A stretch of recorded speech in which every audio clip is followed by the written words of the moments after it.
Wahai orang beriman, apabila kalian berdiri hendak sholat, maka basuhlah wajah kalian, basuhlah kedua tangan kalian sampai siku, usap rambut kalian, dan basuh kaki kalian sampai dua mata kaki. Bismillahirrahmanirrahim. Assalamualaikum warahmatullahi wabarakatuh. Innal hamdalillah nahmaduhu wa nasta'inuhu wa nastaghfiruhu wa nu'minu bihi wa natawakkalu alaihi wa na'udzu billahi min syururi anfusina wa min sayyiati a'malina. May yahdihillahu fala mudilla lahu wa may yudlilhu fala hadiya lahu. Asyhadu an la ilaha illallah wahdahu la syarika lahu wa asyhadu anna sayyidana wa maulana Muhammadan abduhu wa rasuluh. Allahumma shalli wa sallim wa barik alaihi wa ala alihi wa ashabihi wattabi'ina lahum bi ihsanin ila yaumiddin, amma ba'd. Wahai orang beriman, apabila kalian berdiri hendak sholat, maka basuhlah wajah kalian, basuhlah kedua tangan kalian sampai siku, usap rambut kalian, dan basuh kaki kalian sampai dua mata kaki. Nah, ini ayat terkumpul sebenarnya di dalam ayat tadi 6 fardu wudu. Nah, sudah kita bahas satu persatu, yaitu paling tidak ada 3 fardu wudu yang sudah kita bahas. Yang pertama niat, wajib niat, fardu hukumnya dalam berwudu. Kemudian yang sudah kita bahas juga fardu wudu yang kedua, yaitu membasuh wajah dengan detail pembahasannya. Kemudian yang ketiga kita sudah membahas tentang fardu wudu, yaitu membasuh kedua tangan sampai siku. Fardu wudu yang keempat, lanjutannya yang belum kita bahas yang ini, yaitu ar-rabi', fardu wudu yang keempat, mashu ba'din min basyaratir ra'si aw sya'rihi, mengusap sebahagian daripada kulit kepala atau mengusap sebahagian rambut. Ini fardu wudu yang keempat. Bahasa Al-Quran itu Bapak Ibu, wamsahu biru'usikum, usap kepala kalian. Ru'us itu jamaknya ra'sun, kepala. Jadi enggak dibahasakan rambut dalam Quran. Kenapa? Karena memang kewajiban asli itu kulit kepala. Dan kita tahu memang luar biasa hikmahnya firman Allah sampaikan kepala itu, karena memang tak semua orang punya rambut. Tidak semua orang diberi rambut oleh Allah, walaupun kebanyakan kita ini ada rambutnya. Tapi kalau urusan kepala, semua orang punya kepala. Nggak ada ceritanya manusia tak punya kepala. Maka yang mesti pasti ada itu kepala. Luar biasanya Al-Quran. Maka usaplah kepala, kata Allah. Jadi kepala itu bagian kulitnya, kalau sudah diusap, bagi yang tidak punya rambut mencukupi. Atau secara umum kebanyakan kita punya rambut, maka usaplah rambut kalian. Hadirin Bapak Ibu, para ulama sepakat, paling enggak 4 mazhab ya, di luar 4 mazhab tuh enggak muktabar, tak diakui. Ulama sepakat bahwa mengusap rambut itu hukumnya wajib, termasuk fardu daripada fardu-fardunya wudu. Enggak ada di kalangan imam 4 mazhab yang mengatakan mengusap kepala atau rambut itu sunnah, enggak ada. Semua mewajibkan. Nah, sekarang yang terjadi perbedaan pendapat itu bukan masalah wajib atau tidaknya. Bukan itu yang terjadi perbedaan pendapat. Perbedaan pendapat di kalangan ulama, kadar atau ukuran wajibnya berapa, itu yang terjadi ikhtilaf. Kadarnya berapa, yang namanya ngusap itu berapa banyak, berapa ukuran, terjadi ikhtilaf. Imam Malik dan Imam Ahmad bin Hambal, ini masyhur dari kedua mazhab ini, memfatwakan bahwa mengusap rambut secara menyeluruh atau rata itu hukumnya wajib. Jadi kalau di antara kita misalkan itu biasa banyak dijumpai kalau kita pergi haji atau umroh, yang sudah dapat rezeki haji umroh, maka di sana kita lihat memang umat Islam seluruh dunia berkumpul dari mana-mana pun. Akhirnya kita kadang melihat tata cara wudhu yang agak belum pernah kita lihat. Misal, ini kok hampir melihat orang yang tinggal di Saudi atau negeri-negeri Arab yang bermazhabkan Hambali, itu kalau wudhu mesti semua kepala, rata itu. Kok hampir semua orangnya begitu? Ya tadi, itu memang fatwa Imam Ahmad bin Hambal. Wajib semua rambut kepala itu diusap seluruhnya. Imam Malik juga begitu. Al-Imam Abu Hanifah, beliau berpendapat lain. Kata Imam Abu Hanifah, yang wajib itu 1/4 bahagian kepala, bahagian depan. Beliau berdalil dengan hadis bahwa satu orang sahabat bernama Mughirah ibnu Syu'bah meriwayatkan bahwa Nabi Shallallahu Alaihi Wasallam beliau berwudu kemudian wa masaha binasiyatihi. Nabi pun mengusap nasiyah, bahagian depan kepala, ubun-ubun. Jadi bahagian ubun-ubun itu ujung kepala. Lah dari ujung kepala itu Imam Abu Hanifah mengatakan ya paling tidak 1/4 bahagian nyalah diusap. Padahal sebenarnya ubun-ubun itu tidak sampai 1/4. Ini ubun-ubun bahagian depan ya, agak jambul ke depan itu. Bahagian depan kepala, nasiyah. Sebenarnya nggak sampai 1/4, tapi belum mengambil fatwa yang lebih hati-hati. 1/4 bahagian kepala.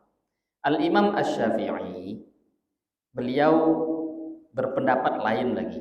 Yang wajib itu memang entah banyak atau sedikit, nggak ada ukuran yang diwajibkan. Selagi memang sudah dikatakan mengusap, maka mencukupi walaupun sedikit. Kenapa? Ada dalil yang lain. Juga dari Mughirah bin Syu'bah, dari hadis tadi, bahkan hadis ini riwayat Imam Muslim. Diterangkan bahwa Nabi Shallallahu Alaihi Wasallam berada dalam satu safar, kemudian fatawaddoa, Nabi berwudu, wa masaha binasiyatihi wa alal imamah, Nabi mengusap bahagian ujung kepala, wa alal imamah, dan Nabi mengusap sorbannya. Jadi Nabi waktu itu sedang safar, Nabi pakai sorban. Nah, kita tahu sorban itu diikatkan di kepala.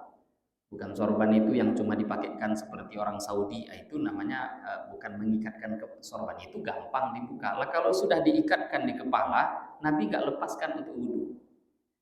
Maka Nabi Shallallahu Alaihi Wasallam dalam hadis riwayat Imam Muslim, beliau mengusap nasiyah, ujung bahagian rambut. Nah, jadi kan biasa pakai sorban atau peci itu sedikit rambut bahagian depan tuh dapat.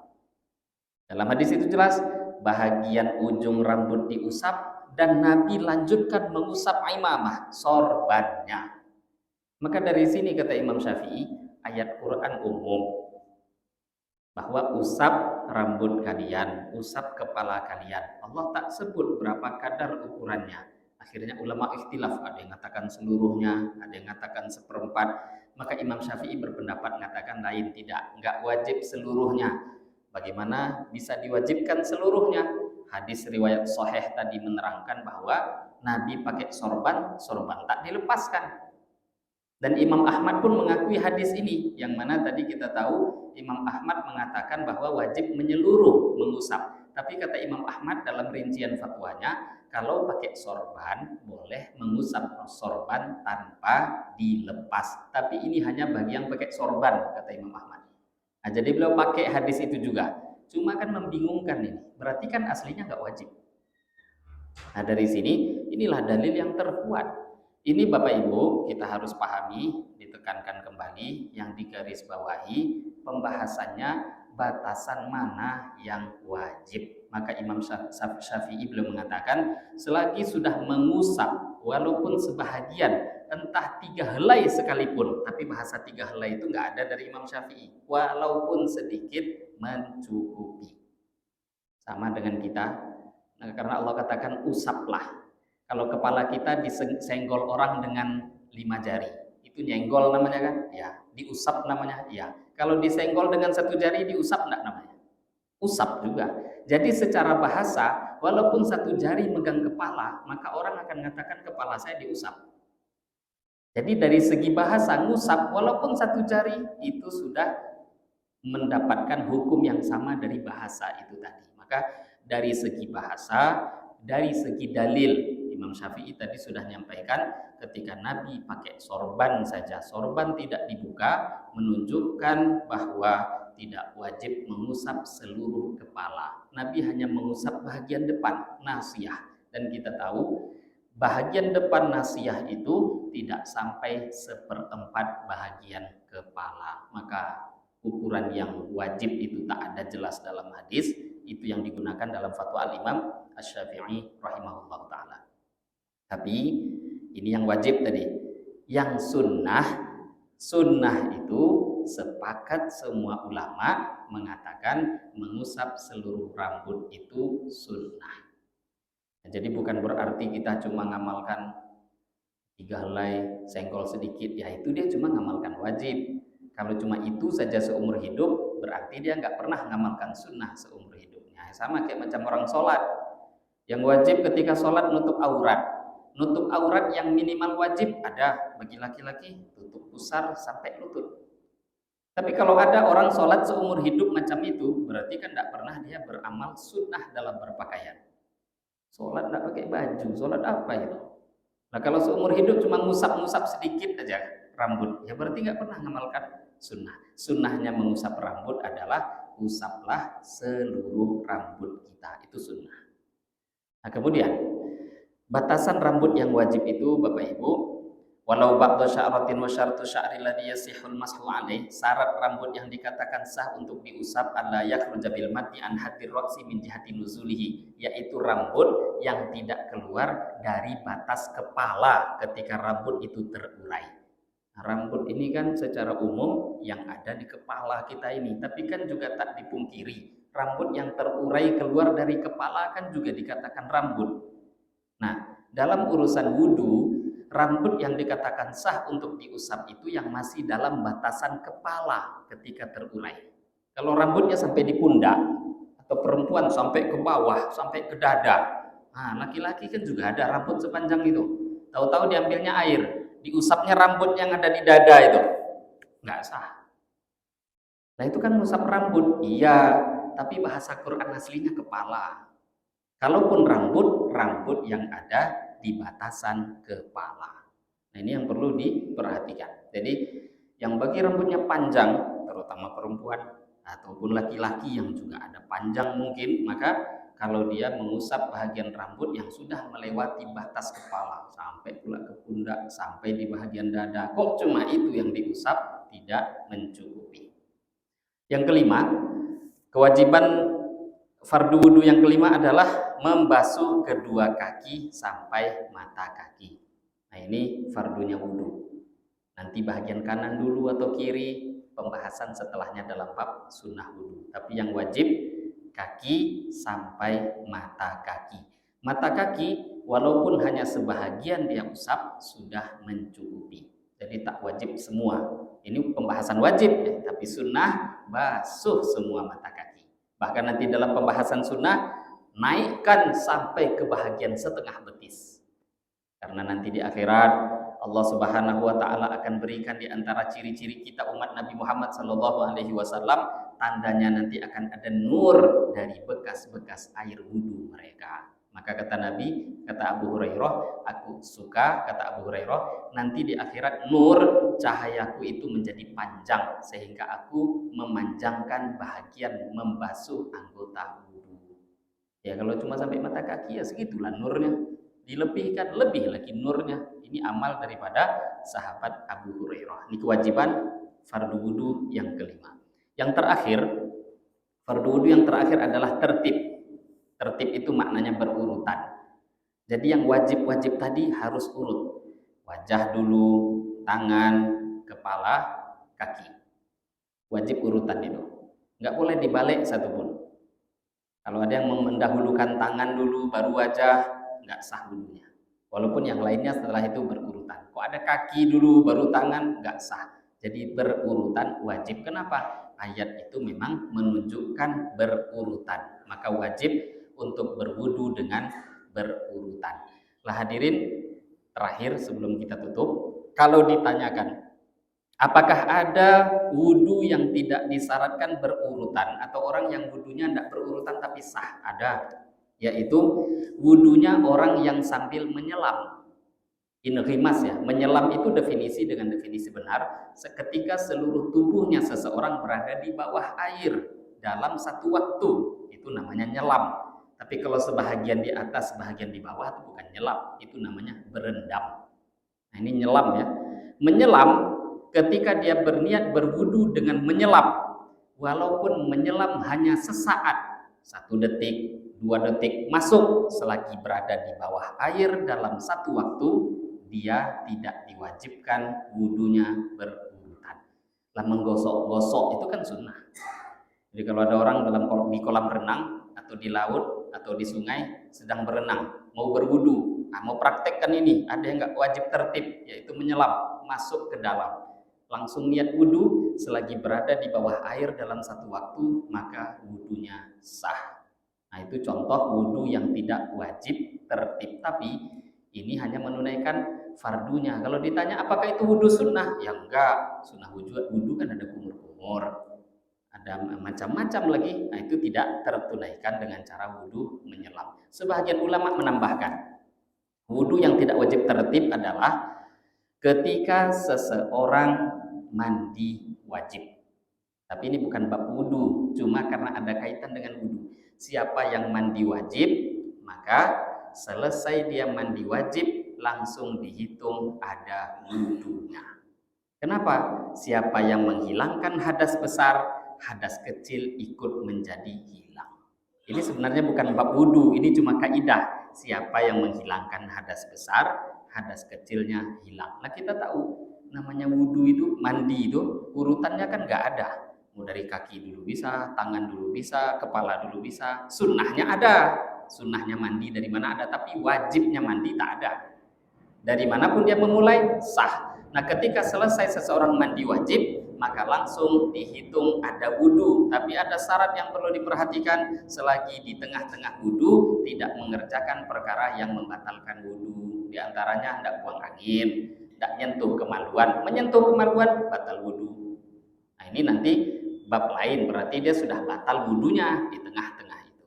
Nah, kalau kita perhatikan tertib ini adalah fardu dalam wudu, tapi ada 2 pengecualian yang tidak wajib tertib di dalamnya seperti yang sudah kita terangkan. Nah ini hadirin wal hadirat rahimakumullah, lanjutan pelengkap daripada fardu-fardu wudu yang tersisa di pembahasan sebelumnya 4, 5, dan 6. Yang keempat yaitu fardu wudunya mengusap sebahagian rambut atau kepala, yang kelima membasuh kedua kaki sampai mata kaki, yang terakhir yang keenam yaitu tertib berurutan. Ini kalau wudu, keenam perkara ini ditunaikan, wudunya sah. Tapi kalau yang lain tidak diamalkan selain 6, ya sunnah-sunnah dia meninggalkan sunnah, tapi wudunya masih dihitung sah. Saya kira cukup, ini yang bisa kita bahas. Ada tanya jawab mungkin? Ya silakan.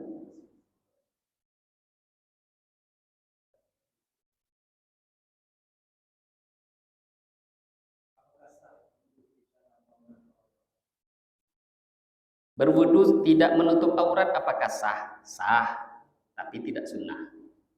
Jadi kalau dikatakan sahnya sah, itu tidak termasuk fardunya dalam berwudu. Tidak dikatakan oh harus nutup dulu baru, tidak. Macam tadi, mandi ini ada 2 kondisi. Mandi sambil menggunakan basahan, itu sunnah. Laki-laki ataupun perempuan. Sehingga ketika dia pakai basahan, mengamalkan sunnah mandi. Kalau tidak pakai basahan, ya dia tinggalkan sunnah, tapi nggak dosa, selagi memang ruangannya tertutup. Nah terus tadi, kalau mandinya wajib, kan langsung ada wudhu itu. Mandinya mandi wajib, langsung hadas kecil pun ikut hilang. Selagi tadi tak mengerjakan hal-hal yang membatalkan wudhu, jadi sah, tapi tidak baik meninggalkan sunnah. Jadi kalau yang dalam kondisi-kondisi seperti itu ya sebaiknya malah menutup aurat, tapi tidak terkait dalam batal atau tidak sah atau tidaknya wudhu, itu berkaitan dengan bab sunnah. Semoga bisa memberikan jawaban. Saya kira cukup.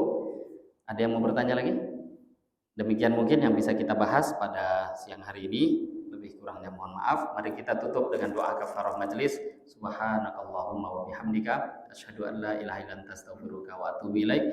Wabillahi taufiq wal hidayah. Wassalamualaikum warahmatullahi wabarakatuh.